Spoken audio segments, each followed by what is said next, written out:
بسم اللہ الرحمن الرحیم۔ السلام علیکہ یا صاحب العصر والزمان۔ اگر روزی کا تعلق صرف عقل سے ہوتا تو بے عقل جانور اور احمق لوگ زندہ ہی نہ رہتے۔ حضرت علی علیہ السلام از غرر الحکم۔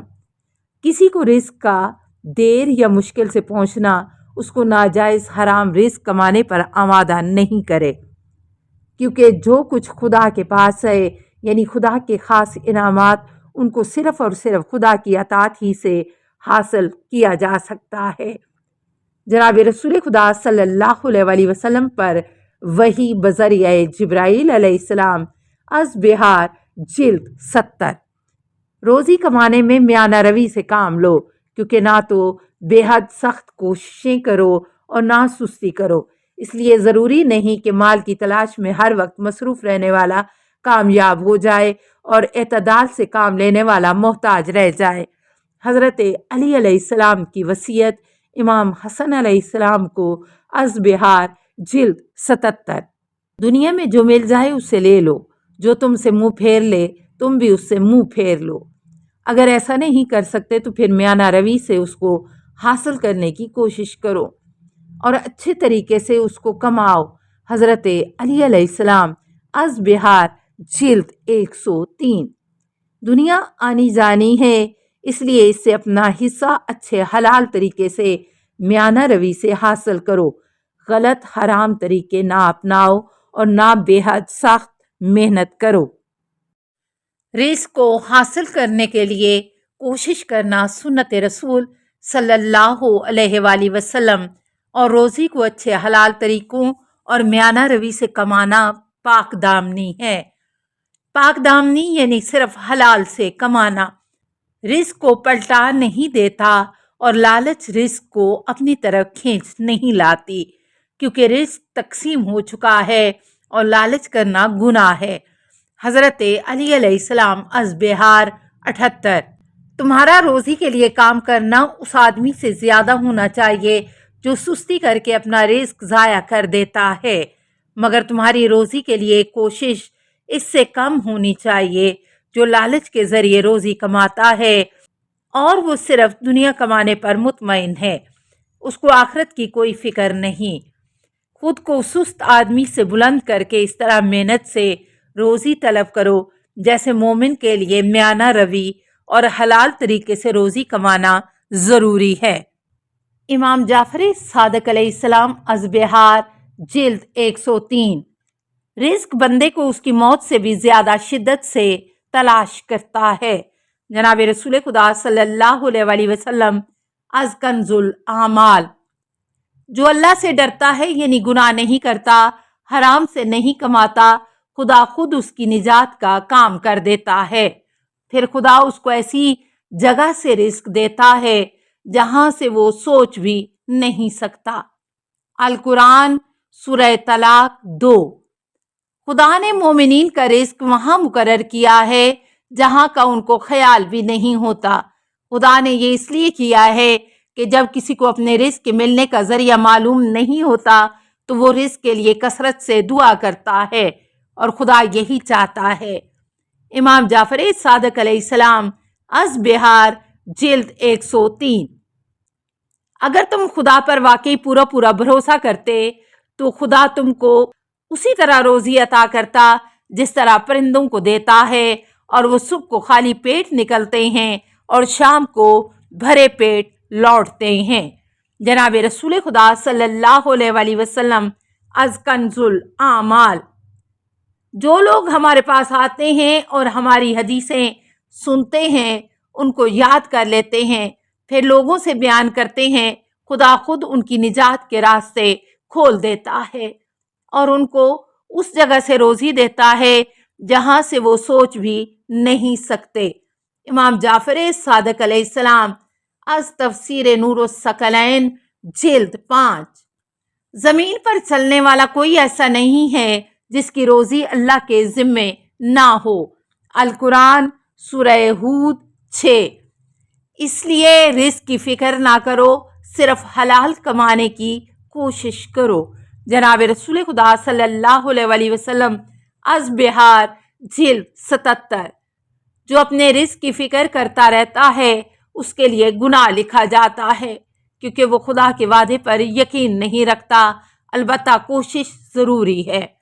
امام جعفر صادق علیہ السلام از بہار جلد 14۔ جس روزی کے ملتے ہی امیر ہو جاؤ تو خدا سے معافیاں طلب کرو، اس طرح تمہارا رزق وسیع ہو جائے گا۔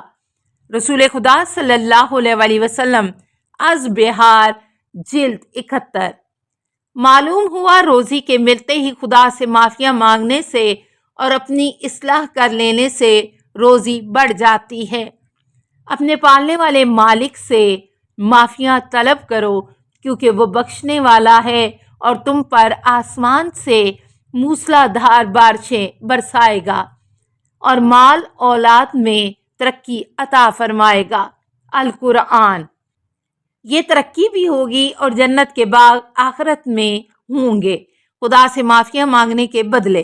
امام جعفر صادق علیہ السلام از بہار جلد 78۔ جب روزی کے ملنے میں دیر ہو تو کثرت سے اللہ اکبر کہو، اور جس کے رنج و غم بڑھ جائیں وہ کثرت سے استغفار پڑھے، یعنی اپنے گناہوں پر اللہ سے شرمندہ ہو کر خدا سے معافیاں مانگے، یعنی استغفر اللہ ربی و اتوب الیہ کثرت سے پڑھے۔ جناب رسول خدا صلی اللہ علیہ وسلم از کنز الاعمال حدیث 9325۔ جو شخص تھوڑے سے رزق پر راضی ہو جاتا ہے خدا اس کے تھوڑے سے اچھے عمل پر راضی ہو جاتا ہے۔ امام جعفر صادق علیہ السلام از بہار 69۔ جو اللہ کی عطا رزق پر راضی رہتا ہے اس کی آنکھیں ٹھنڈی، دل پرسکون رہتا ہے۔ جناب رسول خدا صلی اللہ علیہ وسلم از بہار جلد 77۔ روزی بڑھانے کے طریقے۔ نمبر 1، جو شخص اپنے گھر والوں کے ساتھ اچھا سلوک کرتا ہے اس کی روزی میں اضافہ ہوتا ہے۔ امام جعفر صادق علیہ السلام از بہار 69۔ نمبر 2، نیک کام کرنا یقیناً روزی کو بڑھاتا ہے۔ امام صادق علیہ السلام بہار 74۔ نمبر 3، نیک اچھے اخلاق، عادتیں، طریقے روزی کو بڑھاتے ہیں۔ وسیع اچھے اخلاق میں روزی کے خزانے جمع ہیں۔ حضرت علی علیہ السلام از بہار جلد 77۔ نمبر 4، جو شخص کھانا کھلاتا ہے اس کی طرف روزی بہت تیزی سے دوڑ کر آتی ہے۔ رسول خدا صلی اللہ علیہ وسلم از بہار جلد 74۔ نمبر 5، اپنے مومن بھائی کے ساتھ ہمدردی اور اس کے غم میں اس کی مدد کرنا روزی کو بڑھاتا ہے۔ حضرت علی علیہ السلام از بہار جلد 72۔ نمبر 6، امانتوں کا ادا کرنا اور مومنین کے لیے ان کی غیر موجودگی میں دعائیں کرنا رزق کو بڑھاتا ہے۔ امام محمد باقر علیہ السلام از بہار جلد 18۔ نمبر 9، جس کی نیت اچھی ہوتی ہے، یعنی کسی کا برا نہیں چاہتا اور صرف حلال سے کماتا ہے، اس کا رزق زیادہ ہوتا ہے۔ حضرت علی علیہ السلام از بہار 33۔ نمبر 10، امام صادق علیہ السلام نے فرمایا جو شخص ہر نماز کے بعد ایک مرتبہ قل هو اللہ احد پڑھتا ہے وہ خود مالا مال ہو جاتا ہے۔ جو 2 دفعہ پڑھتا ہے اس کے گھر والے مالا مال ہو جاتے ہیں۔ جو 3 مرتبہ پڑھتا ہے اس کے محلے والے تک مالا مال ہو جاتے ہیں۔ الحدیث۔ نمبر 11، السلام علیکہ یا صاحب العصر والزمان، الامان الامان الامان من فتن الزمان، السلام علیکہ یا خلیفۃ الرحمن، السلام علیکہ یا امام الانس والجان، السلام علیکہ یا مظہر الایمان، السلام علیکہ یا شریک القرآن، السلام علیکہ یا قاطع البرہان، السلام علیکہ یا امام زماننا حاذا اجل اللہ فرجک وسہل اللہ مخرجک وظہور کا السلام علیکہ ورحمۃ اللہ۔ اللہم صلی علی محمد و آل محمد۔